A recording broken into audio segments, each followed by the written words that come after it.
సర్వేంద్రియానాం నయనం ప్రధానం అన్నారు మన పెద్దలు. అయితే ఆ కంటికి గ్లకామా అనే పెద్ద ప్రమాదం పొంచి ఉంది. కంటి కింద నీరులా విస్తరిస్తుంది. చడీ చప్పుడు లేకుండా కంటి దొంగలా చూపును దోచేస్తుంది. దీనినే మనం నీటి కాసుల సమస్య అంటాం. అయితే జబ్బును ముందే గుర్తించే వీలుండటం, చూపు పోకుండా కాపాడుకోవటం, నీటి కాసులపై అందరికీ అవగాహన అవసరమని ప్రపంచ గ్లకామా వారం మనకు గుర్తు చేస్తుంది. తొలిదశలో గుర్తిస్తే దీనికి మంచి మందులు, ఆపరేషన్లు అందుబాటులో ఉన్నాయి. వీటితో శాశ్వత అంధత్వం బారిన పడకుండా కాపాడుకోవచ్చు. నీటి కాసుల్లో నొప్పి గాని, వాపు గాని, కళ్ళు ఎరుపుగా రావటం గాని ఇలాంటి ఇబ్బందులేవీ ఉండవు. అసలు కంట్లో జబ్బు ఉన్న సంగతి తెలియదు. కానీ తెలియకుండానే చూపు తగ్గటం ఆరంభమవుతుంది. సమస్య తీవ్రమయ్యాక ఎదురయ్యే అనుభవాలు, వీటిని గుర్తించేసరికే జరగాల్సిన అనర్థం జరిగిపోతుంది. చివరికి చూపు పూర్తిగా పోతుంది. మామూలుగా శుక్లాలతో చూపు తగ్గితే ఆపరేషన్ అనంతరం తిరిగి వస్తుంది. కానీ గ్లకామాలో అలా కాదు. ఒకసారి చూపు పోతే ఇక తిరిగి రాదు. ఇలా చూపు శాశ్వతంగా కోల్పోవటానికి దారితీస్తున్న కంటి సమస్యల్లో తొలి స్థానం గ్లకామాదే. నీటి కాసులు అనగానే అదేదో అరుదైన సమస్య అని అనుకుంటాం. కానీ తరచూ చూసేదే. మన దేశంలో సుమారు 1.4 కోట్ల మంది నీటి కాసులతో బాధపడుతున్నారని అంచనా. వీరిలో 12 లక్షల మంది పూర్తిగా చూపు కోల్పోయిన వారే. ఇది లెక్కలోకి వచ్చిన వారి సంఖ్య మాత్రమే. లెక్కలోకి రాని వారు ఇంకా ఎక్కువగా ఉంటారంటంలో సందేహం లేదు. 40 ఏళ్లు పైబడ్డ వారిలో 4% మంది గ్లకామాతో బాధపడుతున్నట్లు ఎల్వి ప్రసాద్ ఐ ఇన్స్టిట్యూట్ నిర్వహించిన అధ్యయనంలో తేలింది. వయసు పెరుగుతున్న కొద్దీ దీని బారిన పడుతున్న వారి సంఖ్య కూడా పెరుగుతూ వస్తుండటం గమనార్హం. 80 ఏళ్లు పైబడ్డ వారిలో దాదాపు 10% మందిలో నీటి కాసులు బయటపడటమే దీనికి నిదర్శనం. వీరిలో 95-98% వరకు అసలు ఈ నీటి కాసుల సమస్య ఉన్నట్లు కూడా తెలియదు. ఇతరత్రా సమస్యల కోసం పరీక్షలు చేస్తే తప్ప ఈ వ్యాధి బయటపడటం లేదు. కాబట్టి మనకెందుకు వస్తుందని అనుకోవటం తగదు, నిర్లక్ష్యం కూడదు. అందుకే నీటి కాసుల వ్యాధికి ఎంత త్వరగా చికిత్స తీసుకుంటే అంత మంచిది.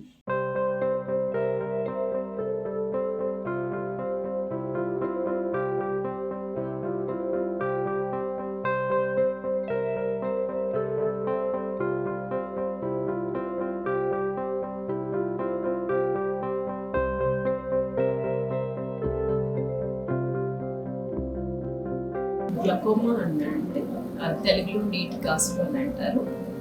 ఇవి మన కంటిని చాలా వరకు కూడా బ్లైండ్నెస్, సైలెంట్ కిల్లింగ్ లాగా చాలా ఒక రకమైన బ్లైండ్నెస్ని కాజ్ చేస్తూ ఉంటుంది. మన ఒంట్లో బీపీ ఎలా ఉంటుందో కంట్లో కూడా నార్మల్గా ప్రెషర్ అనేది ఉంటుంది. అది 12 to 14 millimeters ఆఫ్ మెర్క్యూరీ ఉంటుంది. అది బియాండ్ 20 అట్లా వెళ్ళినప్పుడు దాన్ని గ్లకోమా అనే అంటాము. అది రీసెంట్గా పేషెంట్ సిమ్టమ్స్తో ఎవరు కూడా వచ్చి కనిపించేవి రేర్గా 1-2 కేసెస్లో ఉంటాయి. మనం 100 అలాంటి వాళ్ళు మెయిన్గా రెగ్యులర్ చెకప్స్ చేయించుకున్నారు. ఎప్పుడైనా నియర్ విజన్ చిన్న అంటే చత్వారానికి అట్లా టెస్ట్ చేయించుకునేటప్పుడు డాక్టర్ దగ్గర కొంచెం టైం స్పెండ్ చేసి ప్రెషర్స్ అలాగే ఫీల్స్ అనే టెస్ట్ ఒకటి ఉంటుంది. దీనివల్ల మనం గ్లకోమాని గుర్తుపట్టగలం. కంట్లో ప్రెషర్స్ ఎక్కువ అవటాన్ని గ్లకోమా లేదా నీటి కాసులు అంటారు. ఇవి 2 రకాలుగా ఉంటాయి. Open angle glaucoma, closed angle glaucoma అంటారు. ఈ open angle glaucoma silent killing అంటే చాప కింద నీరు లాగా అనమాట. చూపునంతా కూడా తగ్గిన తర్వాత మనం పేషెంట్ని పరీక్ష చేసేటప్పటికే 50% చూపు మనకి తగ్గి ఉంటుంది. అందువల్ల ఫ్రీక్వెంట్ ఐ చెకప్స్ ఏదో ఒక ఏజ్ గ్రూప్లో కానీ, వెస్టర్న్ కంట్రీస్లో అంటే వాళ్ళకి మాస్టర్ హెల్త్ చెకప్స్ అట్లా ఉంటాయి. ఇప్పుడు ఇవి మన దేశంలో కూడా ఉన్నాయి హెల్త్ చెకప్స్ అట్లాంటివి. అవంతా కూడా ఉపయోగించుకొని మనం హెల్త్ చెకప్స్ అయి చేయించుకోవడం వల్ల గ్లకోమాని గుర్తుపట్టేదానికి అవకాశం ఉంటుంది. గ్లకోమాలో కంజనైటల్ గ్లకోమా అంటే పుట్టుక నుంచి వచ్చే గ్లకోమా, మళ్ళీ మామూలుగా సెకండరీ గ్లకోమాస్ అని చాలా రకాలు ఉన్నాయి. గ్లకోమా వల్ల మన కంటికి ఇర్రివర్సిబుల్ బ్లైండ్నెస్ అంటే మనం ఒక పేషెంట్ని గుర్తుపట్టి కొంత డ్యామేజ్ జరిగిందంటే మళ్ళీ దాన్ని వెనక్కి తీసుకొని రాలేము. ఉన్న స్టేజ్ నుంచి కాపాడటానికి గ్లకోమా చెకప్స్ చాలా అవసరం. గ్లకోమా అన్నది ఎక్కువగా కూడా ఫ్యామిలీ హిస్టరీ ఉన్న వాళ్ళలో ఏదైనా మనకి కుటుంబంలో ఎవరికైనా ఉండి విజన్ లాస్ అయిన వాళ్ళలో, లేకపోతే హై మయోప్స్లో, డయాబెటిక్ పీపుల్లో, ఇలాంటి వాళ్ళంతా కూడా ఫ్రీక్వెంట్గా మనం చెకప్ చేసుకొని గ్లాసెస్ రాయించుకునేటప్పుడు కొంచెం టైం స్పెండ్ చేసి లోన నరం ఆప్టిక్ నర్వ్ అనేది చాలా ఇంపార్టెంట్.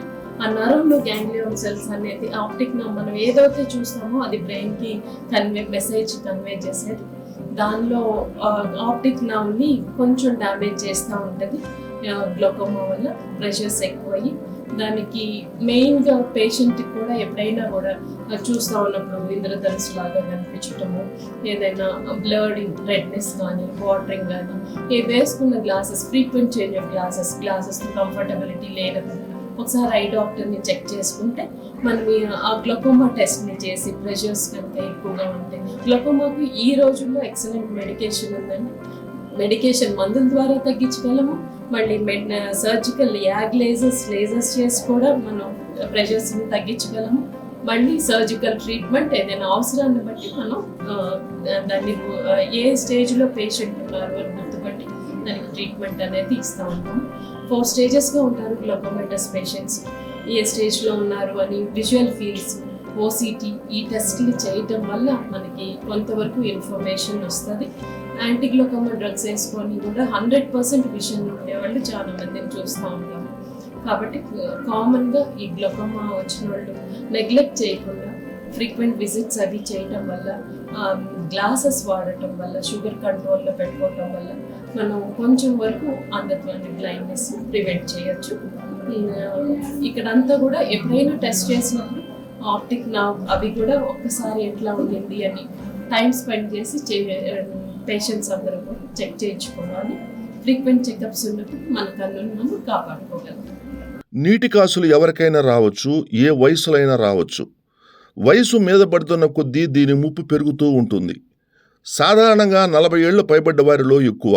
ఇది రావటానికి వైద్యులు కొన్ని కారణాలు కూడా చెప్తున్నారు. కొందరికి వంశపారంపర్యంగా రావచ్చు. రక్త సంబంధీకుల్లో ఎవరికైనా నీటి కాసుల వ్యాధి ఉంటే దీని ముప్పు 10 రెట్లు ఎక్కువ. హస్వదృష్టి ఎక్కువగా ఉండేవారికి గ్లకామా రావచ్చు. మధుమేహం, కంటికి దెబ్బ తగలటం, కొన్ని రకాల కంటి ఆపరేషన్లు చేయించుకున్న వారికి దీని ముప్పు ఎక్కువ అంటున్నారు. కంట్లో స్టెరాయిడ్ చుక్కల మందులు వాడేవారికి రావచ్చు. ఇతరత్ర సమస్యల కోసం స్టెరాయిడ్ మాత్రలు వేసుకునే వారిలో, ముఖానికి స్టెరాయిడ్ పూతలు రాసుకునే వారిలో కొందరికి వచ్చే ప్రమాదం ఉందని వైద్య నిపుణులు అంటున్నారు. ఈ నీటి కాసుల వ్యాధి పిల్లల్లో కొందరికి పుట్టిన వెంటనే గాని, నెలలోపు గాని కూడా రావచ్చు అంటున్నారు. మేనరికం వివాహాలు చేసుకున్న వారికి పుట్టే పిల్లల్లో ఇది ఎక్కువగా కనిపిస్తుందట.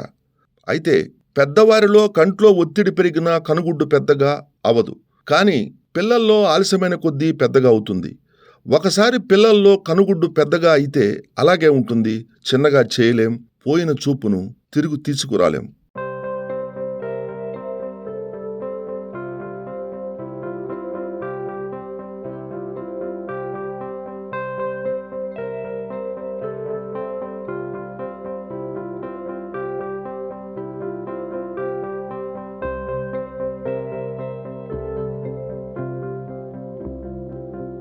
ఇది వైద్య పరిభాషలో గ్లకోమా అంటే తెలుగులో మనం నీటి కాసులు అనే జబ్బుకి సంబంధించిన రోజు. గ్లకోమా అనేది కంటికి సంబంధించిన జబ్బు.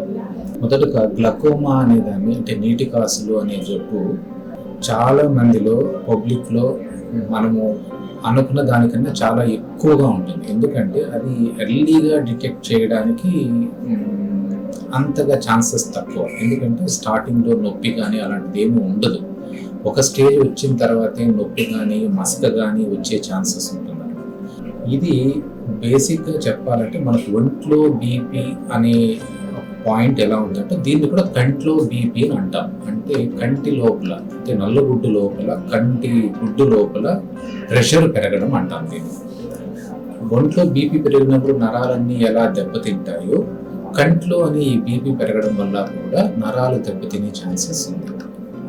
సో ఇది కంట్లో బీపీ పెరిగి నరాలు దెబ్బతినడం అనే జబ్బు అనమాట. సో దీన్ని కంట్లో బీపీ జబ్బు అనొచ్చు, నరాల దెబ్బతినే జబ్బు కూడా అనొచ్చు అనమాట. దీన్ని సైలెంట్ కిల్లర్ అని కూడా అంటాం. సైలెంట్ కిల్లర్ అంటే మనకు తెలియకుండానే జరిగిపోయే డ్యామేజ్ ఎక్కువగా ఉంటుంది నరం మీద.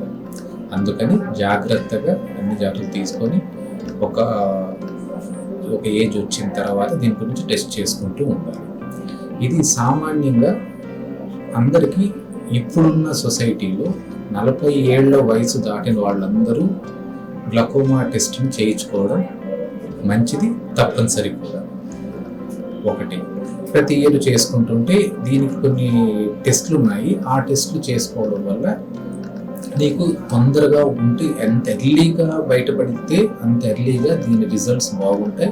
ప్లస్ మనకి సరైన మందులు ఉన్నాయి కాబట్టి సో దీనివల్ల డ్యామేజ్ కాకుండా లైఫ్ బాగుంటుంది. ఇంకొక విషయం ఏంటంటే ఇది ఫ్యామిలీస్లో రన్ అవుతుంది. అంటే పెద్దవాళ్ళకు ఉన్నా కానీ తన అన్న తమ్ముళ్ళకు ఉన్నా కానీ వచ్చే ఛాన్సెస్ ఎక్కువ. ఇంత పర్సంటేజ్ అని చెప్పలేము కానీ వచ్చే ఛాన్సెస్ ఎక్కువ ఉంటుంది. అప్పుడు అందువల్ల ఫ్యామిలీ ఎవరికైనా ఉంటే వాళ్ళు ఎంత ఎర్లీగా వచ్చి వాళ్ళు కూడా చెక్ చేసుకోవాలి. చెక్ చేసుకుని తగు జాగ్రత్తలు తీసుకుంటూ ఏదైనా చేంజెస్ వస్తే ట్రీట్మెంట్లోకి వెళ్ళడం మంచిది. ఇది ఎలా కనుక్కోవడము అనేది పేషెంట్కి ఫస్ట్ కలర్డ్ హ్యాలోస్ అని అంటారు. అంటే లైట్ సైడ్ చూసినప్పుడు రింగులుగా వలయాలుగా లైట్ చుట్టూ కన్ను చుట్టూ అనిపిస్తుంది అంటే ఒక డౌట్ పడడం. రెండోది నొప్పి రావడం, సడన్ గా నొప్పి రావడం కావచ్చు, హెడ్ఏక్ అప్పుడప్పుడు వస్తూ ఉండడం కావచ్చు, కన్ను ఎర్రబడడం కావచ్చు. ఇది మసక బారడం మూడో పాయింట్. సో ఇవేమన్నా అనిపించి తరచూ వారం రోజులకు ఒకసారి 10 రోజులకు ఒకసారి ఇలా వస్తూ ఉంటే మనం డౌట్ పడడం, ఆ తరపున వచ్చి కంటి డాక్టర్ దగ్గర చెక్ చేసుకోవడం అనేది మంచిది. ఒకసారి నరము డ్యామేజ్ అయిన తర్వాత డ్యామేజ్ అయిన దాన్ని మనం వెనక్కి తీసుకురాలేము. ఎంత ఎర్లీగా దాన్ని కంట్రోల్లోకి తెస్తే కంటి చూపు అంత కరెక్ట్గా ఉంటుంది. మనం ఎంత ఎర్లీగా డిటెక్ట్ చేస్తాం. గ్లకోమా అనే జబ్బు డ్యామేజ్ అయిన పార్ట్ మనం వెనక్కి తీసుకురాలేం కాబట్టి ఎంత తొందరగా దానికి మనం మెజర్స్ తీసుకుంటే, ఎంత తొందరగా జాగ్రత్త పడితే అంత తొందరగా మనకి ఎక్కువ చూపు నిలబడే ఛాన్సెస్ ఉంది. సో ఈ గ్లకోమా అవేర్నెస్ అనే రోజున పేషెంట్లకు అందరికీ మేము చెప్పేది ఒకటి ఏంటంటే జాగ్రత్తగా ఉండండి. టెన్షన్గా డాక్టర్ చెప్పిన పద్ధతులు పాటిస్తూ చూపును నిలబెట్టుకోవడం అనేది మనం తెగ జాగ్రత్తలు తీసుకుంటూ చూపు నిలబెట్టుకోవాలి. నమస్కారం.